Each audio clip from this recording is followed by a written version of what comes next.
It's anticipated that the Apple iPhone 15 series will come with bigger batteries and a new USB-C port, which might result in quicker charging and longer battery life for the iPhone 15 and iPhone 15 Pro.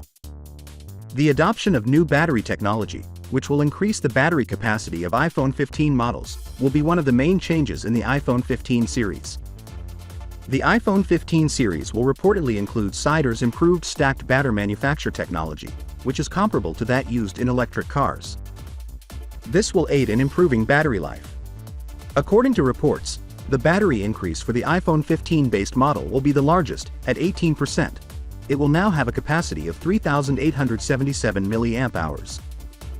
The iPhone 15 Plus battery capacity increased by 14% to 4,912 mAh, while the iPhone 15 Pro's battery capacity increased by 14% to 3,650 mAh.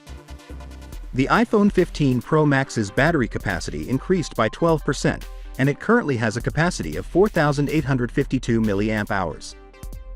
We may anticipate at least the corresponding gain in the battery life of the devices if the story about the battery size increase comes true. The advantages from just increasing battery capacity would likely be supplemented by an improved Apple A17 chipset and a newer generation of OLED displays. It is certain that we will see a thicker device, which in my view might make the device a bit heavier due to stack-up battery tech.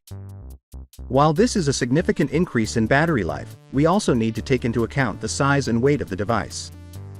Serious experts now believe that all phones and Apple's 2023 range will come with a new USB-C port with power delivery capabilities in place of the deteriorating Lightning port. This will be the second significant improvement.